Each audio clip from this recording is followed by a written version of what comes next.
Bismillahirrahmanirrahim. Assalamualaikum warahmatullahi wabarakatuh. Kita melanjutkan materi dari video sebelumnya, yaitu masih subtema 3 dengan muatannya IPA, Bahasa Indonesia, dan SBDP.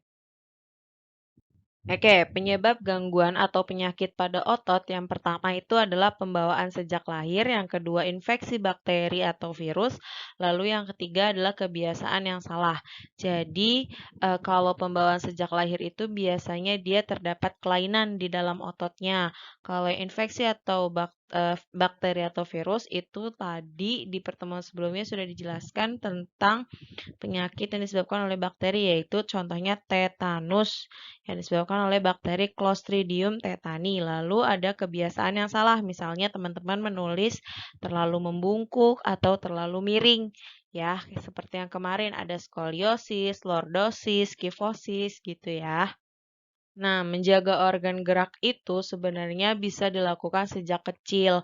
Coba kalau kalian sejak kecil itu dibiasakan eh, oleh lingkungan kalian untuk duduknya dengan benar, tidurnya dengan benar, posisinya, lalu tidak memiliki kebiasaan buruk dengan membaca tiduran, menulis tengkurap sambil tiduran juga, atau terlalu sering membungkuk, itu kan menjadi sebuah kebiasaan yang buruk ya. Nah, seandainya teman-teman menjadikan hidup ini tuh memiliki kebiasaan yang baik, insya Allah tanpa harus dipaksa merubah perilakunya, merubah kebiasaannya, itu akan terbawa sampai teman-teman dewasa dan itu dapat mempengaruhi kesehatan organ gerak teman-teman semua. Lalu ada contoh kebiasaan yang salah yang menyebabkan otot sakit, yaitu nih dilihat dari gambar 1, membaca buku dengan posisi tidur. Nah, semoga teman-teman gak ada ya yang membaca buku sambil posisi tidur. Lalu di sini dia terlihat sedang membawa beban yang berat, jadi punggungnya terlalu banyak menopang berat di punggung gitu. Ini bisa menyebabkan bungkuk nih karena terlalu sering mengangkat. Nah, lalu yang ketiga nih ada orang yang tidurnya tuh sembarangan banget posisinya, yang penting nemu tempat tidur gitu ya. Nah, secapek apapun kalau bisa teman-teman tidur itu di tempatnya, misalnya di kasur atau di permukaan yang rata dan setidaknya empuk, jangan badannya ditekuk seperti ini. Lalu di gambar keempat, di sini ada seorang anak yang sedang belajar tapi posisi duduknya terlalu miring. Nah, atau terlalu kayak nyender, kepalanya ditempel ke meja. Nah, itu kan posisi duduknya tidak benar ya. Itu bisa menyebabkan kelainan pada otot atau ototnya jadi sakit gitu. Nah, ini ada gambar terakhir di mana ada seorang anak berjalan dengan posisi tidak benar. Yang gambar 1 dia naik tangga dengan posisi membungkuk. Yang gambar 2 dia terlalu membusungkan dada sehingga dadanya itu menjadi kifosis atau menekuk ke depan gitu ya. Tulang punggungnya itu terlalu ke depan gitu. Jadinya dia kifosis gitu. Cara mencegah terjadinya organ, yang pertama itu memperbanyak mengonsumsi sayuran dan minum susu yang berkalsium. Lalu yang kedua, melakukan olahraga secara teratur dan menghindari kebiasaan sikap tubuh yang salah. Yang ketiga, membatasi makanan yang dapat memicu meningkatnya asam urat. Ini terutama untuk orang-orang yang sudah tua ya, biasanya. Kalau yang masih muda sih mungkin belum berasa ya, apalagi kalian masih kelas 5, masih muda. Lalu yang keempat, mengonsumsi makanan dan minuman yang mengandung kalsium. Ini hampir mirip sama yang nomor 1. Ini nomor 1, ini nomor 2, nomor 3, 4. Nah, lalu yang kelima, mengonsumsi telur, susu, dan minyak ikan. Biasanya telur, susu, dan minyak ikan ini bagus banget untuk pertumbuhan.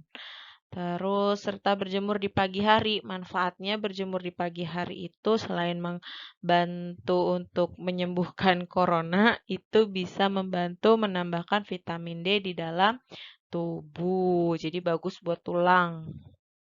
Lalu kita masuk ke bahasa Indonesia, kita juga udah pernah belajar di sini ada langkah-langkah membuat cerita berdasarkan ide pokok. Yang pertama, menentukan topiknya, lalu yang kedua menentukan ide pokoknya, membuat kalimat utama, membuat kalimat pengembang, merangkai kata-kata hingga menjadi sebuah cerita yang urut, dan yang terakhir memperhatikan ejaan dan pemilihan kata. Jadi, teman-teman kalau misalnya disuruh membuat cerita lagi, jangan cuman Eee, asal gitu buatnya, tapi diresapi, dibikin ceritanya ngarek ngayal gitu, ceritanya teman-teman lagi jalan kemana terus dibikin di cerita gitu. Jadi lain kali kalau ibu suruh ngarang sebuah cerita harus lebih menarik ya.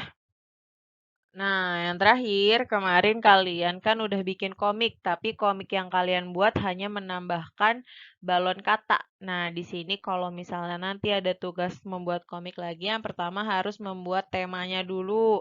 Terus ada sketsanya. Jadi misal kalau komik itu kan tadi udah ada per kotak-kotak. Nah, nanti dibikin dulu nih ilustrasinya. Misalnya mau gambar eh mobil yang lagi berjalan di jalan tol terus macet gitu dibikin dulu sketsanya kayak gimana.